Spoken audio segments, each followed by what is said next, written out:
vatandoshlar, sizlarga Moskva aviakassasining xizmatlarini taklif etamiz. Bizda chiptalarni eng arzon narxlarda sotib olishingiz mumkin va Rossiyaning istalgan hududidan siz xohlagan yo'nalish bo'yicha chiptalarni onlayn sotib olishingiz mumkin. Xizmatlar 100% ishonchli. Dunyo yangiliklari kanali buni kafolatlaydi. Batafsil ma'lumotlar ekraningizdagi raqamlarda. Kunning muhim va dolzarb yangiliklari bilan dunyo yangiliklari o'z ishini boshladi. G'arb Belarus va Rossiyani bo'g'ib yo'q qilish niyatida Lukashenko. Zelenskiy KXDR qo'shinlari Rossiyaga yuborilishi fonida G'arbni tanqid qilmoqda. Eron Milliy xavfsizlik kengashi Isroilga harbiy javobni ma'qulladi. Ukraina Rossiya bilan kelishuvga erishish uchun 3 ta imkoniyatni boy berdi Lavrov. Saylovchilar AQSh tarixidagi eng yomon prezident tanloviga duch keldi VP. Qo'shtepa kanali bo'yicha afg'on-o'zbek muzokaralarining 3-bosqichi Toshkentda o'tkaziladi. G'arb Belarus va Rossiyani bo'g'ib yo'q qilish niyatida Lukashenko. Belarus prezidenti Aleksandr Lukashenko g'arb siyosatchilarining Rossiya, Ukraina va qo'shni Yevropa davlatlariga Belarus hududi orqali hujum qilmoqchi degan so'zlarini ahmoqlik deb hisobladi. Uning fikricha, G'arb o'z oldiga Rossiya va Belarusni bo'g'ib yo'q qilish maqsadini qo'ygan. Biz vaziyatni keskinlashtirmayapmiz. Rossiya Belarus orqali Polsha, Litva, Latviya yoki Ukrainaga hujum qilmoqchi emas. Bu mutlaqo ahmoqlik, dedi Lukashenko. U Belarusdan hech kim qo'shni davlat hamda NATO bilan urushmasligiga ishontirgan. G'arb davlatlari bizni hamda Rossiyani bo'g'ib o'ldirishni o'z oldiga maqsad qilib qo'ygan. Bugun esa mana shu maqsad sari intilib, ular bizni nimanidir qoralash uchun sabab izlamoqda, deya qo'shimcha qilgan Belarus yetakchisi.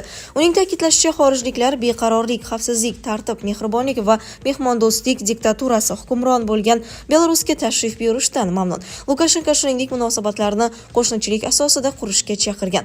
Agar xohlamasangiz mayli, kerak emas, lekin biz sizni tark etsak, siz bizga qaytib kelmang. Belarus prezidenti avvalroq agar Polsha g'arbiy Ukrainani bosib olishga harakat qilsa, Minsk Kiyevni qo'llab-quvvatlashini aytgan edi. Lukashenko Varshava g'arbiy Belarus ustidan nazoratni qo'lga kiritmoqchi ekanini ta'kidlagan. U shuningdek Ukraina hukumatini aqlini yig'ib, yaqin odamlar birinchi navbatda belaruslar yordamida mamlakatni tiklashni boshlashga chaqirgan. Zelenskiy KXDR qo'shinlari Rossiyaga yuborilishi fonida G'arbni tanqid qilmoqda. Ukraina prezidenti Vladimir Zelenskiy Shimoliy Koreya qo'shinlari o'z mamlakatiga qarshi urushda qatnashish uchun Rossiyaga jo'natilayotgani haqidagi xabarlar fonida G'arbdagi hamkorlarni passivlikda tanqid qildi. Bu haqda u 1-noyabr kuni kechki video murojaatida so'z ochdi. Zelenskiyning so'zlariga ko'ra, Ukraina endi Rossiya Federatsiyasi o'z hududida KXDR askarlarini to'playotgan har bir joyni, barcha lagerlarni ko'radi. Agar bizda yetarlicha uzoq masofadan zarba berish imkoniyati bo'lsa, biz oldindan zarba berishimiz mumkin edi. Bu esa hamkorlarga bog'liq. Ammo juda kerakli masofa o'rniga Amerika kuzatmoqda, Britaniya kuzatmoqda, Germaniya kuzatmoqda.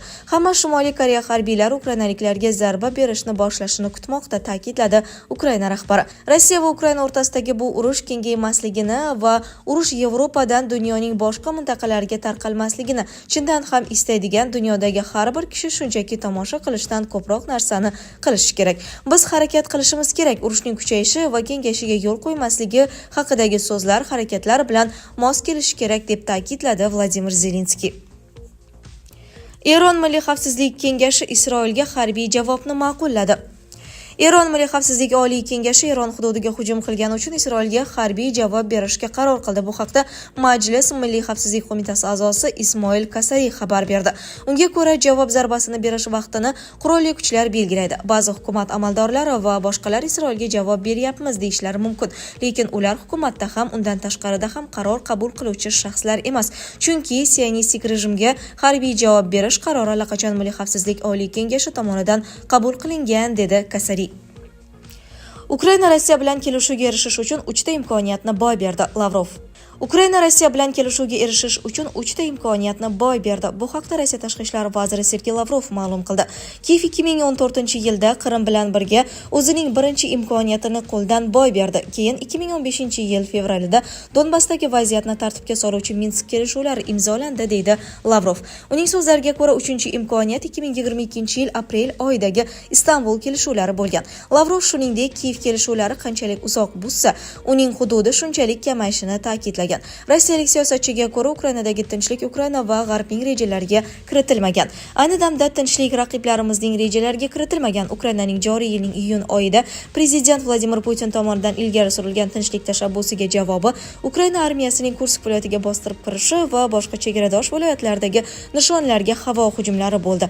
Washington va uning ittifoqchilari Kiyevni har tomonlama qo'llab-quvvatlamoqda va G'arbning uzoq masofali raketalaridan Rossiyaga chuqur zarba berish uchun foydalanish imkoniyatlarini muhokama qilmoqda, dedi diplomat. Saylovchilar AQSh tarixidagi eng yomon prezident tanloviga duch keldi. VP AQSh saylovchilari mamlakat tarixidagi eng yomon prezident tanlovi oldida qoldi. Bu haqda Washington Post nashri sharhlovchisi George Will ma'lum qildi.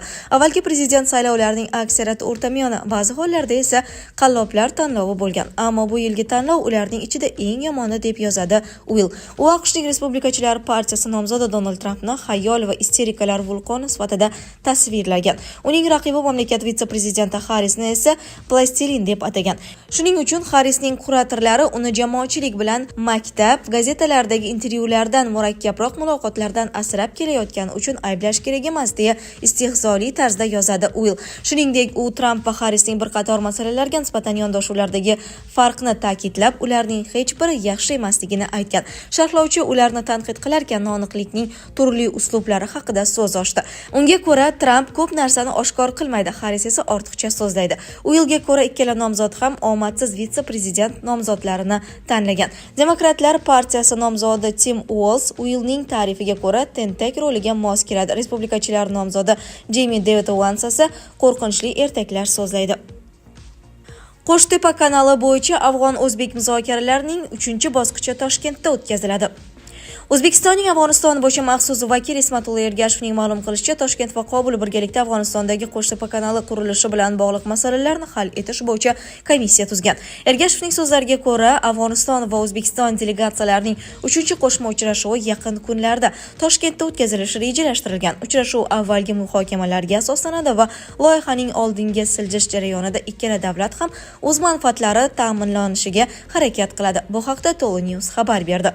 Ismatullo Ergashev Afg'oniston Amudaryo suvidan foydalanish huquqiga ega ekanligini va bu resursdan kelishilgan taqsimot asosida foydalanish kerakligini ta'kidlagan.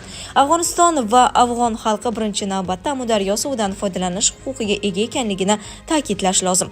Bu borada hech qanday muammo yoki kelishmovchilik yo'q. Asosiy savol Amudaryodan qancha suv olish kerakligi. Bu yerda Amudaryoning suv resurslaridan foydalanayotgan barcha davlatlarning manfaatlarini hisobga olish kerak. Uchinchi masala, Amudaryodagi suv sathi har yil o'zgarib turadi. Demak, suv sathi bir yil ko'tarilib, bir yil tushib ketishi mumkin, dedi u. Ergashevning ta'kidlashicha, Qo'shtepa kanali qurilishi bo'yicha qo'shma delegatsiya tuzilgan. Hozirgacha 2 uchrashuv o'tkazildi. Biri Qobulda, ikkinchisi Mozori Sharifda bo'lib o'tgan. 3-uchrashuv tez orada O'zbekiston poytaxti Toshkentda bo'lib o'tadi, dedi u. Afg'onistonlik siyosiy tahlilchi Abdusodiq Hamidzoiy so'zlariga ko'ra, Afg'onistonning Amudaryoga bo'lgan huquqi o'rnatilgan va bu masalani hech kim tasdiqlash yoki rad etishga hojat yo'q. Qo'shtepa kanali Afg'onistondagi eng yirik sug'orish kanali bo'lib, muvaqqat hukumat loyiha byudjeti mamlakatdagi tog'-kon ishlaridan tushadigan daromadlar hisobidan moliyalashtirishini aytgan. Qo'shtepa kanalining 2-bosqichidagi ishlar Faryob viloyatining Anxoy tumanigacha yetib borgan. Sizlarga yetkazmoqchi bo'lganlarimiz shulardan iborat edi. Dunyo yangiliklaridan uzoqlashmang.